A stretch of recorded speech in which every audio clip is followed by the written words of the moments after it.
I'm John Hinkle, Senior Pastor of First Presbyterian Church here in downtown Murfreesboro on the corner of College and Spring. This is your Saturday morning preview of your Sunday morning sermon. Before we get into the sermon, there are just a couple of announcements I want to make. First and foremost, our Gather and Grow Women's Brunch has been postponed. We're sorry about the inconvenience. We are already kind of trying to figure out another date to hold this event. So be patient with us and we'll get that to you as soon as possible. Second thing, we appreciate everyone who's made their pledge to the 2025-2026 financial budget for this church.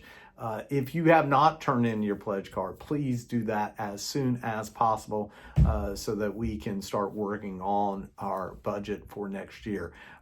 Again, if you think your spouse turned in your pledge card, chances are really good no one did. So if you have any questions, and surely you know you've turned in your pledge card, but if you have any doubts about that, just give Pat Cox a call and she'll verify whether she has your pledge card or not. So there you go.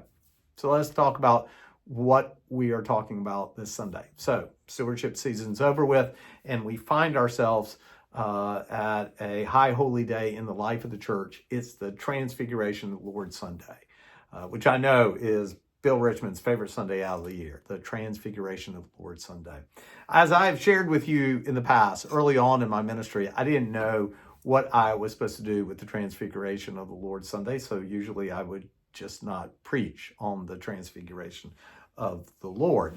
And I think a lot of my hesitation about preaching on the Transfiguration of the Lord is I just couldn't personally and professionally, I guess, make sense out of the nonsense. And the reason I call it nonsense isn't because I'm saying, it's something that doesn't have importance in our lives, or it's not meaningful or impactful. That's, a word of nonsense. But to me, I'm using the classical understanding of nonsense, meaning this makes sense. This doesn't make sense. It's nonsense. And the story doesn't make sense. I mean, we're told by Luke one day, Peter, James, and John went up the mountain with Jesus. And as they were napping, Luke says they were sleepy. All of a sudden, Jesus transfigured, meaning he changed. His face changed. His clothes were as white as lightning. And if that's not weird enough, standing next to Jesus was Moses and Elijah. Don't ask why we know it's Moses and Elijah. Luke doesn't tell us why he knows it's Moses and Elijah. And in seeing all this, waking up, Peter says, hey, Lord, I know what we'll do. Let's build 3 tents, one for you, one for Moses, one for Elijah. And I love what Luke says. Peter has no clue to what he's talking about. But right after Peter spoke these words, according to Luke, a cloud covered them, meaning Jesus, Moses, and Elijah, and a voice said, this is my son, I chose him, listen to him. And as soon as it started, it ended, and the only people who were on the mountains were Jesus, Peter, James, and John. And Luke says they came down the mountain. So usually I kind of preach about what happened on the mountain, and the roles that each have played. I've talked about the role Jesus plays. I've talked about the role Moses and Elijah plays. I've talked about the role Peter, James, and John play. But you know who I don't think I've ever preached a sermon on this. I don't think I've ever preached a sermon about not who's on the mountain. I've never preached a sermon about who's not on the mountain.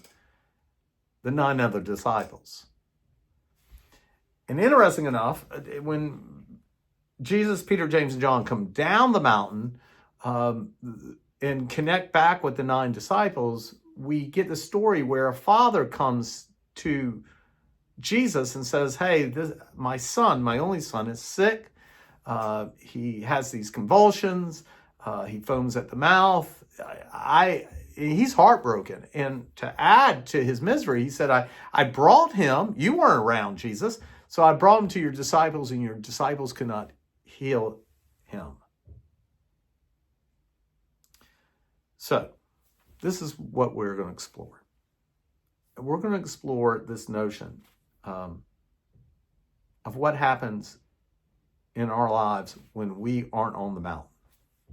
See, I think it is easier for us to relate, not to this mountaintop experience, even though I think from time to time we all have mountaintop experiences where God speaks to us with great clarity. But let's be honest, most of our lives are in the valley.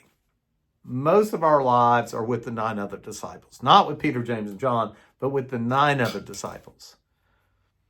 And I'm going to talk about how the Transfiguration is a story, not just about Jesus on the mountain, but why it's important to know that he comes down from the mountain. So I hope you can make it. If you haven't turned in your pledge cards, I hope you can bring those. And I look forward to being with you as we get ready in this moment of the Transfiguration of the Lord to know that our Lenten journey is about to begin. So I look forward to being with you.